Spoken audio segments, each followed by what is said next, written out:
In April 2025, a video went viral across the internet. It showed something extraordinary, an underwater structure off the coast of Japan that looked like a massive step pyramid. Sharp edges, precise terraces, ancient stone platforms rising from the ocean floor. Within days, it had over 30 million views. People around the world asked the same question. Is this proof of a lost civilization? A city that sank beneath the waves over 12,000 years ago? The structure is called the Yonaguni Monument, and for nearly 40 years, it has been one of archaeology's most controversial mysteries. Some scientists call it Japan's Atlantis. Others say it's just a natural rock formation. But new evidence in 2025 has reignited the debate. What if everything we know about ancient human history is wrong? What if civilizations far more advanced than we imagined existed thousands of years before Egypt, before Mesopotamia, before any culture we've ever studied? Welcome to the mystery of Yonaguni, a story of lost worlds, underwater pyramids, and the question that keeps scientists awake at night. Who built this, and why? Let's rewind to 1986.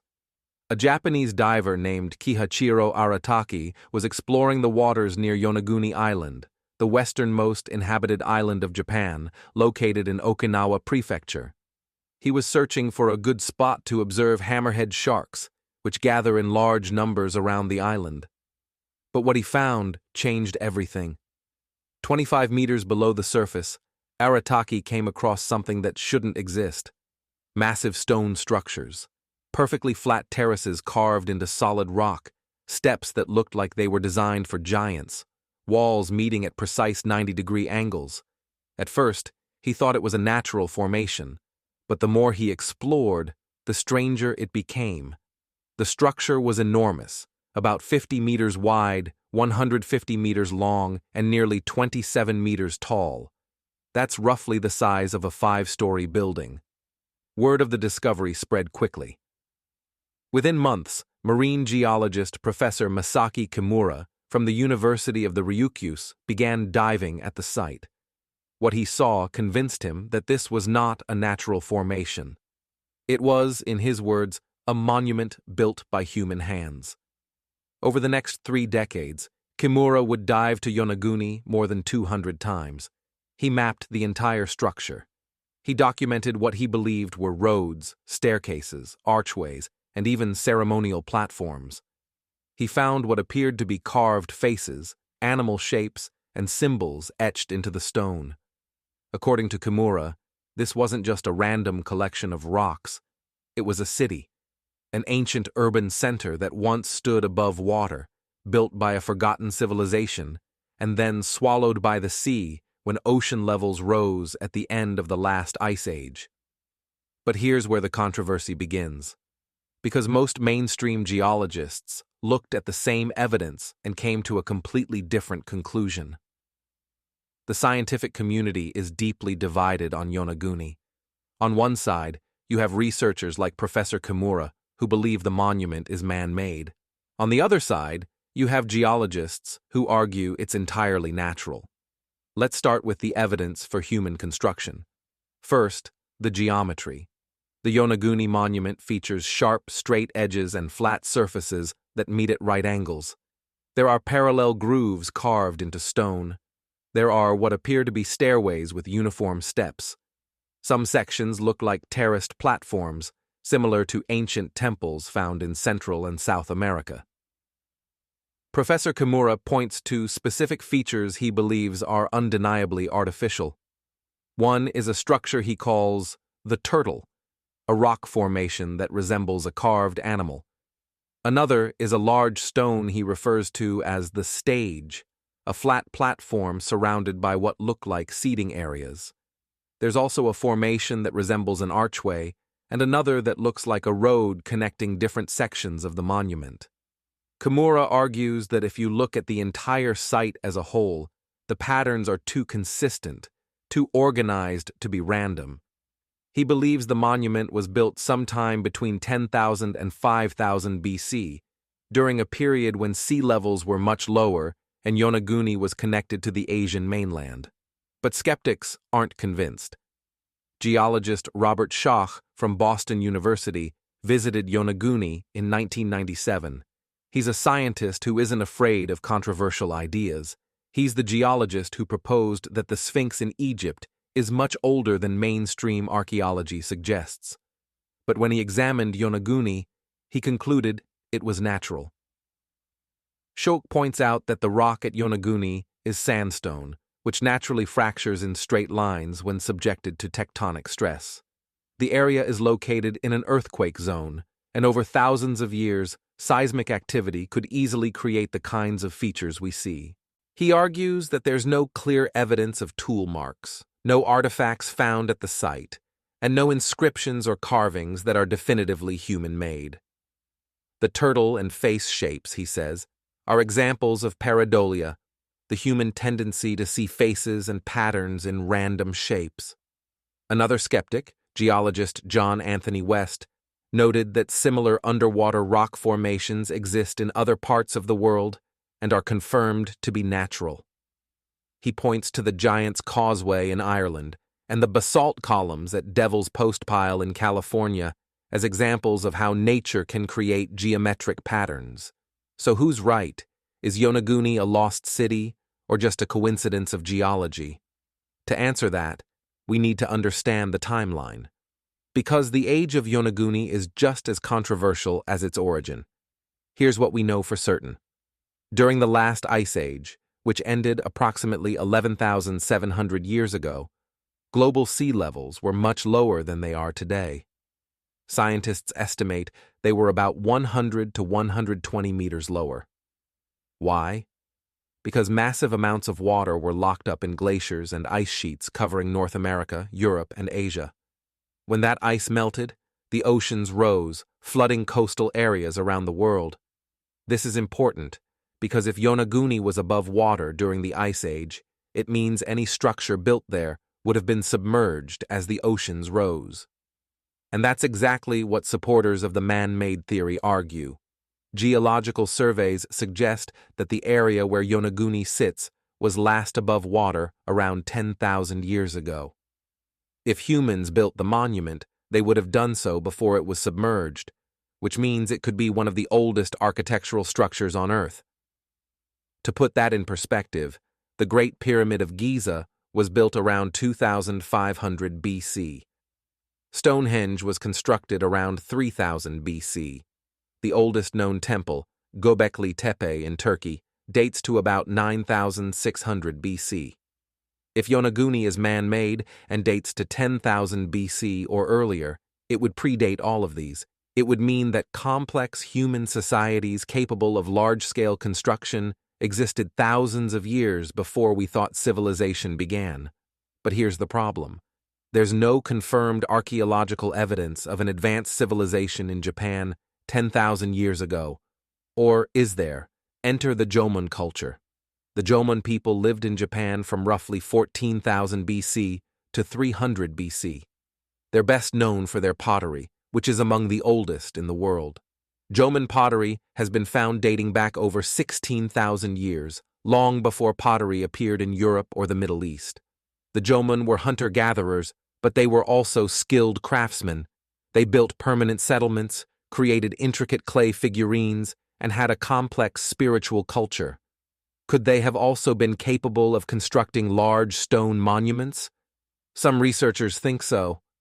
They point to other megalithic sites in Japan, such as the stone circles at Oyu and the mysterious underwater formations near Okinawa, as evidence that ancient Japanese cultures had the knowledge and skills for monumental architecture. But mainstream archaeologists remain skeptical. They argue that there's no evidence the Jōmon had the organizational capacity or technological knowledge to build something as large and complex as the Yonaguni Monument. So we're back to the same question: natural or man-made? Perhaps the answer lies in what we haven't found yet. One of the strongest arguments against Yonaguni being man-made is the lack of artifacts. If an ancient civilization built this monument, where are the tools, the pottery, the bones, the remnants of daily life? Professor Kimura has an answer. He believes that most artifacts were either washed away by ocean currents over thousands of years, or they're buried beneath sediment and have yet to be discovered. He points out that underwater archaeology is expensive, time-consuming, and technically difficult, especially at a site as large as Yonaguni. But some artifacts have been found. In the late 1990s, divers recovered what appeared to be stone tools near the monument. These included hand axes and cutting implements that showed signs of human modification. However, skeptics argue that these could have been washed down from the island above and don't necessarily prove the monument itself is man-made. More intriguingly, Kimura claims to have found carved symbols and inscriptions on some of the stones. He describes them as resembling ancient scripts, possibly related to the kaita characters used in Okinawan culture. But these claims are disputed, and clear photographic evidence of inscriptions remains elusive. In recent years, new technology has allowed researchers to conduct more detailed surveys of the site. In 2024, a team from Japan's National Research Institute for Earth Science and Disaster Prevention used 3D sonar mapping to create a highly detailed digital model of the monument. The results were stunning. The scans revealed previously unknown features, including what appear to be chambers beneath some of the terraces and a network of tunnels connecting different parts of the structure. Could these be natural caves formed by erosion, or are they evidence of intentional excavation? The debate continues. But one thing is certain: Yonaguni is far from fully explored. Researchers estimate that less than 10% of the structure has been thoroughly examined. The rest remains buried under sand, coral, and centuries of marine growth. As technology improves and more expeditions are funded, we may finally get the answers we're looking for. But for now, Yonaguni keeps its secrets. Fast forward to 2025. Why did Yonaguni suddenly go viral again after decades of relative obscurity? It started with a video posted by an underwater videographer who visited the site in early 2025. Using high-definition cameras and drone footage from above the water, the video showed Yonaguni in a way most people had never seen before. The clarity was breathtaking. You could see every step, every terrace, every angle. The structure looked undeniably architectural. Within 48 hours, the video had millions of views. It was shared by popular science pages, mystery channels, and even mainstream news outlets.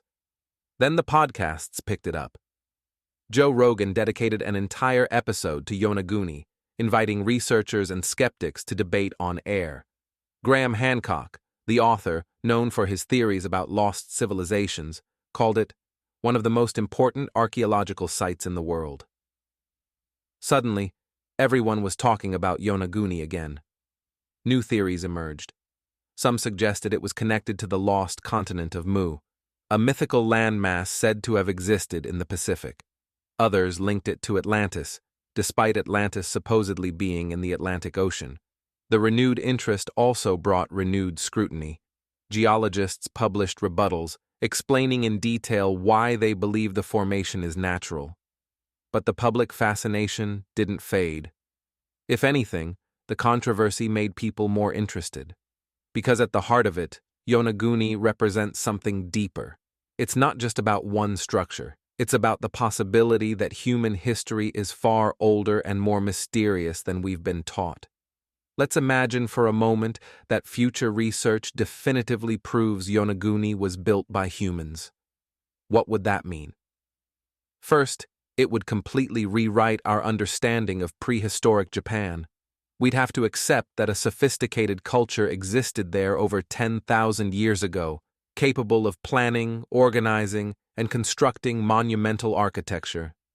Second, it would raise questions about what else we've missed. If one major site has been underwater and unknown for this long, how many others are out there? The coastlines of the world have changed dramatically since the Ice Age. Entire landscapes that were once dry land are now submerged. We know of other submerged sites. The ancient city of Pavlopetri off the coast of Greece, the megalithic structures off the coast of India near Gujarat, the mysterious stone circles found underwater near Israel. Each of these sites challenges our understanding of ancient history. If Yonaguni is proven to be man-made, it would lend credibility to the idea that advanced civilizations rose and fell long before recorded history. It would support the theories of researchers like Graham Hancock and Robert Schoch, who have long argued that human civilization is far older than mainstream archaeology acknowledges. But even if Yonaguni turns out to be natural, it's still significant. It shows us how easy it is for nature to mimic human design. It reminds us that not everything that looks artificial is man-made. And it highlights how much we still don't understand about geology, tectonics, and the forces that shape our planet. Either way, Yonaguni has value. It makes us question. It makes us explore. It pushes the boundaries of what we think we know. So where does that leave us? The truth is, we don't have a definitive answer yet.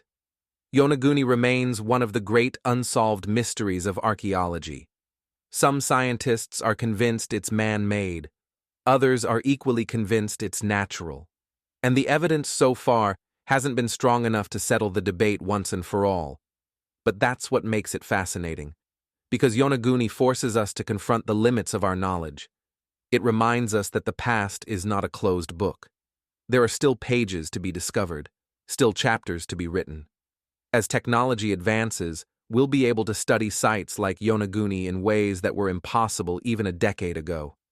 3D scanning, underwater robotics, AI-assisted analysis, all of these tools are opening new windows into the ancient world. Maybe one day soon a team of researchers will find the smoking gun, a tool mark, an inscription, an artifact that leaves no doubt. Or maybe they'll find evidence that conclusively proves it's natural, and will finally put the mystery to rest. Until then, Yonaguni sits beneath the waves, silent and enigmatic. A monument to the unknown. A reminder that the ocean still holds secrets we've only begun to uncover. So, what do you think? Is Yonaguni a lost city from a forgotten civilization? Or is it nature's perfect illusion? Leave your thoughts in the comments below. And if you want to explore more mysteries like this, subscribe to Lost Worlds Decoded, because the past is full of secrets, and we're just getting started.